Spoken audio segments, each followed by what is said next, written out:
نعمتوں کا حوالہ دے کر ان کو ایمان کی ترغیب دی جاتی ہے اور نافرمانی پر ترہیب کی جاتی ہے، تنبیہ کی جاتی ہے۔ اگرچہ اس کے مخاطب مدینے کے یہودی ہیں، لیکن چونکہ اپنے باپ داداؤں کے کارناموں پر انہیں بڑا فخر تھا، اس لیے اللہ تعالیٰ نے ان کے باپ داداؤں کی نافرمانیاں بیان کر کے ان کو تنبیہ کی گئی، یہ ہے تمہارے باپ دادا جس پر تمہیں فخر ہے، لہذا تم باز آ جاؤ، ورنہ تمہارے باپ داداؤں پہ جو ہم نے عذابات نازل کیے ہیں وہ عذابات تم پہ بھی نازل ہو سکتے ہیں، یہ تنبیہ کی گئی ہے۔ اور پچھلے واقعات بیان کیے گئے۔ وَقَضَيْنَا إِلَىٰ بَنِي إِسْرَائِيلَ فِي الْكِتَابِ، اور ہم نے بنی اسرائیل کو کتاب میں فیصلہ کہہ سنایا کہ ایسا ضرور ہوگا۔ کیا؟ کتاب سے مراد یا تو تورات ہے یا انبیاء بنی اسرائیل کے صحیفے ہیں، ان میں اللہ تعالیٰ نے یہ اطلاع دی تھی بنی اسرائیل کو۔ کیا اطلاع دی تھی؟ لَتُفْسِدُنَّ فِي الْأَرْضِ مَرَّتَيْنِ، کہ تم ملک میں 2 مرتبہ فساد مچاؤ گے۔ ملک سے مراد ملک شام ہے۔ کبھی ملک شام بڑا ملک کہلاتا تھا، اب اس کے کئی ٹکڑے ہو گئے، ملک شام کے کئی ٹکڑے ہو گئے، الگ الگ ملک ہو گئے۔ مثلا ملک شام میں سے سیریا الگ ملک ہو گیا، اسی طرح لبنان الگ ہو گیا، جارڈن الگ ہو گیا، اسرائیل الگ ہو گیا، فلسطین الگ ہو گیا۔ 5 مملکتیں ہیں۔ یہ سب ملا کر قرآن کے نزول کے زمانے میں ملک شام کہلاتے تھے۔ ہری بات سمجھ میں؟ ہاں، جیسے ہمارے ملک کے پہلے کبھی اکھنڈ بھارت تھا، اب اس کے کئی ٹکڑے ہو گئے، 8-10 ملکوں میں بکھر گیا۔ ہر ملک کا یہی حال ہوتا رہا، تاریخ اور جغرافیہ بدلتے رہے۔ تو ملک شام سے مراد وہ پورا علاقہ ہے، اس میں فلسطین بھی ہے، بیت المقدس بھی ہے۔ تو الارض سے مراد ملک شام ہے۔ وَقَضَيْنَا إِلَىٰ بَنِي إِسْرَائِيلَ فِي الْكِتَابِ لَتُفْسِدُنَّ فِي الْأَرْضِ مَرَّتَيْنِ، ہم نے کتاب میں بنی اسرائیل کے لیے یہ بات طے کر دی تھی کہ وہ بنی اسرائیل تم ملک میں 2 مرتبہ فساد کرو گے۔ یہ کتاب سے مراد یا تو تورات اور صحیفے ہیں، یا حضرت ابن عباس رضی اللہ تعالیٰ عنہ فرماتے ہیں کتاب سے مراد لوح محفوظ ہے، کہ ہم نے لوح محفوظ میں بنی اسرائیل کے حالات بہت پہلے لکھ دیے تھے کہ بنی اسرائیل ایسا کریں گے اور تو ہم بھی سزا دیں گے ان کو۔ کتنی مرتبہ فساد مچائیں گے؟ لَتُفْسِدُنَّ فِي الْأَرْضِ مَرَّتَيْنِ، کہ ضرور بضرور تم سرزمین میں ملک شام میں فساد مچاؤ گے 2 مرتبہ، اور ہر مرتبہ کے فساد مچانے پر ہم تم پر اپنے جنگجو بندوں کو مسلط کر دیں گے جو تمہاری تباہی اور بربادی کر دیں گے۔ ایسے طاقتور تمہارے دشمن کو ہم مسلط کریں گے اور دشمن کے ذریعے سے تم کو سزا دیں گے۔ یہ ہمارا عذاب ہوگا۔ دشمن کا تسلط بھی اللہ کے عذاب کی شکل ہوتی ہے۔ کاش اللہ ہمیں اس کی سمجھ عطا فرمائے۔ ہم تو جو ہے دشمنوں کی ظلم کا رونا روتے ہیں، لیکن اس بات پہ غور نہیں کرتے یہ دشمن مسلط کیوں ہوا، کس نے کیا، سبب کیا تھا۔ اللہ نے مسلط کیا، سبب ہماری بدعملی تھا۔ دنیا کی طاقت نہیں ہے کوئی ایمان والے کا بال بھی بیکا کر سکے۔ جب ایمان والوں کے عمل بدلتے ہیں اللہ کے عذابات آتے ہیں۔ اللہ نے فرمایا لَتُفْسِدُنَّ فِي الْأَرْضِ مَرَّتَيْنِ وَلَتَعْلُنَّ عُلُوًّا كَبِيرًا، اور تم بڑی سرکشی کرو گے، ایک دوسرے پر بڑا ظلم ڈھاؤ گے، یہ فساد تم کرو گے اور ہم اس کی سزا بھی تمہیں ضرور دیں گے۔ یاد رکھو، لَتُفْسِدُنَّ فِي الْأَرْضِ، اس فساد سے کیا مراد ہے؟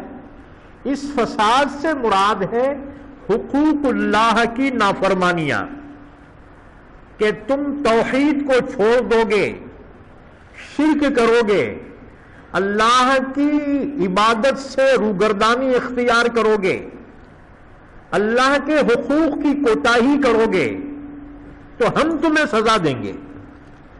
اور وَلَتَعْلُنَّ عُلُوًّا كَبِيرًا، اس سے مراد ہے حقوق العباد کی کوتاہیاں، کہ تم آپس میں ایک دوسرے پہ چڑھائی کرو گے، رقابتیں تم میں ہوں گی، اور ایک دوسرے کو تم نقصان پہنچانے لگو گے، تو حقوق العباد کی تم حق تلفی کرو گے، تو ہم تم کو عذاب ضرور دیں گے، اور عذاب آسمانوں سے نہیں آئے گا، عذاب ہم بندوں کے ذریعے سے تم کو دلوائیں گے،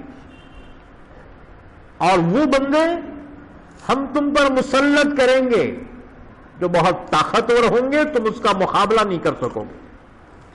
چنانچہ فرمایا فَإِذَا جَاءَ وَعْدُ أُولَاهُمَا بَعَثْنَا عَلَيْكُمْ عِبَادًا لَّنَا أُولِي بَأْسٍ شَدِيدٍ فَجَاسُوا خِلَالَ الدِّيَارِ وَكَانَ وَعْدًا مَّفْعُولًا، اور جب ہمارا پہلا وعدہ آ چکا، یعنی بنی اسرائیل نے جب پہلا فساد کیا، بعثنا علیکم عبادا لنا، تو ہم نے تم پر ہمارے بندوں کو مسلط کیا، اولی باسن شدید، جو جنگ میں بڑے سخت تھے، یعنی طاقتور دشمن کو ہم نے تم پر مسلط کیا۔ فجاسو خلال الدیار، جو تمہاری بستیوں میں گھس پڑے اور تمہارے گھروں میں گھس کر تم کو چن چن کر ہلاک کیا ہے۔ یہ واقعہ ہوا جب بنی اسرائیل نے پہلا فساد کیا، اللہ نے پہلا عذاب نازل کیا۔ وَكَانَ وَعْدًا مَّفْعُولًا، اور یہ تو وعدہ پورا ہونا ہی تھا، یعنی یقینی تھا کہ تم فساد بھی کرو گے، یقیناً ہم سزا بھی دیں گے۔ اب اس کے بعد ذرا تفصیل سنو، کیا تھا وہ 2 مرتبہ کا فساد، اور ان کی سزا کیا تھی؟ کون سا دشمن تھا جو بنی اسرائیل کو رون ڈالا، یہاں تک کہ بیت المقدس کی بے حرمتی کی، تورات کو آگ لگا دی، اور ہزاروں بنی اسرائیل کو قتل کیا، اور ہزاروں کو قیدی بنایا۔ 100 سال تک بنی اسرائیل قید میں رہے، پھر اللہ نے رحم کیا اور ان کی رہائی کے اسباب پیدا کیے۔ وہ کیا تھا فساد، اس کی تفصیلات سنو۔ حضرت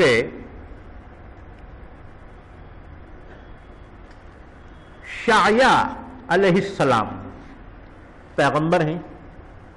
یوں تو مورخین نے، مفسرین نے 6 واقعات بیان کیے ہیں جو بڑے حملے تھے بیت المقدس پر۔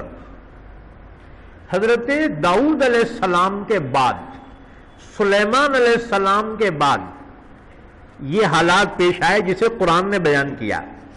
2 مرتبہ تم فساد مچاؤ گے، اور ہر مرتبہ ہم تم پر سخت ترین طاقتور دشمن کو مسلط کر کے تم پہ عذاب نازل کریں گے۔ یہ کب ہوا واقعہ؟ یہ حضرت سلیمان علیہ السلام کے بعد ہوا ہے۔ سلیمان علیہ السلام تک بنی اسرائیل کا عروج رہا. ایسے سلیمان علیہ السلام کی حکومت پوری دنیا پر رہی. سلیمان علیہ السلام بنی اسرائیل ہی کے پیغمبر تھے. ان کے والد داؤد علیہ السلام یہ بھی پیغمبر تھے بنی اسرائیل کے. تو حضرت سلیمان علیہ السلام کے بعد یہ واقعہ پیش آیا. اور یاد رکھو بیت المقدس کی تعمیر اللہ کے حکم سے حضرت سلیمان علیہ السلام نے فرمائی تھی. حضرت حذیفہ رضی اللہ تعالیٰ عنہ کی روایت ہے، فرماتے ہیں میں نے رسول اللہ صلی اللہ علیہ وسلم سے عرض کیا کہ بیت المقدس مسجد اقصیٰ یہ بڑی ہی جلیل القدر مسجد ہے. اللہ کے نبی صلی اللہ علیہ وسلم نے فرمایا ہاں، اللہ تعالیٰ نے سلیمان علیہ السلام کے لیے سونے، چاندی، جواہرات، زمرد سے اس مسجد کو تعمیر فرمایا تھا.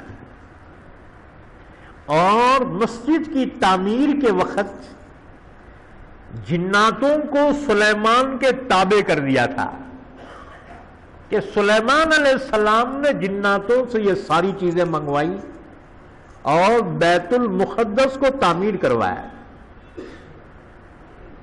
جو باضابطہ بیت المقدس ہے حضرت سلیمان علیہ السلام کی تعمیر کردہ ہے، ورنہ اس سے پہلے بھی یہ مسجد تعمیر ہو چکی تھی.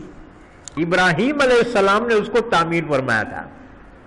جیسے ابراہیم علیہ السلام نے بیت اللہ کو تعمیر کیا، اسی طرح سے بیت المقدس کو بھی حضرت ابراہیم نے تعمیر فرمایا تھا. حضرت ابو ذر غفاری رضی اللہ تعالیٰ عنہ کی روایت ہے کہ رسول اللہ صلی اللہ علیہ وسلم سے انہوں نے سوال کیا، یا رسول اللہ صلی اللہ علیہ وسلم دنیا میں سب سے پہلی مسجد کون سی؟ آپ صلی اللہ علیہ وسلم نے فرمایا وہ بیت اللہ ہے، کعبۃ اللہ. پھر پوچھا انہوں نے اس کے بعد کون سی مسجد؟ آپ صلی اللہ علیہ وسلم نے فرمایا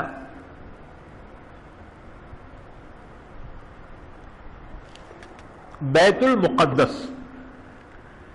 حضرت ابو ذر غفاری نے پھر سوال کیا کہ دونوں میں کتنا فصل ہے؟ آپ صلی اللہ علیہ وسلم نے فرمایا 40 سال کا فصل ہے. یعنی بیت اللہ کی تعمیر کے 40 سال کے بعد ابراہیم علیہ السلام نے بیت المقدس کی تعمیر فرمائی. سلیمان علیہ السلام کا زمانہ بہت بعد کا زمانہ ہے. سلیمان علیہ السلام کا زمانہ تقریباً حضرت موسیٰ علیہ السلام کے 500 سال کے بعد کا زمانہ ہے. تو ابراہیم علیہ السلام سے 1500 سال بعد کا زمانہ ہے. سلیمان علیہ السلام نے اس کو پھر سے تعمیر فرمایا اور اس میں سونا، چاندی، جواہرات، زمرد کا استعمال فرمایا، جناتوں کے ذریعے سے اس کی تعمیر فرمائی. حضرت سلیمان علیہ السلام کے دنیا سے رخصت ہونے کے بعد بنی اسرائیل میں کمزوریاں پیدا ہو گئیں اور ان کے اعمال بگڑنے لگے. اللہ نے دشمنوں کو ان پر مسلط کیا. چنانچہ بابل کا بادشاہ، بابل یعنی عراق کا بادشاہ بخت نصر نے ان پر حملہ کیا، بیت المقدس کو تباہ کیا. حدیث پاک میں ہے کہ بیت المقدس میں جو جواہرات تھے اور جو سونا چاندی وغیرہ بخت نصر نے تقریباً 1,70,000 بیل بنڈیوں پر اس زمانے کے لاد کر یہاں سے خزانہ اپنے ملک لے گیا. اس کے بعد پھر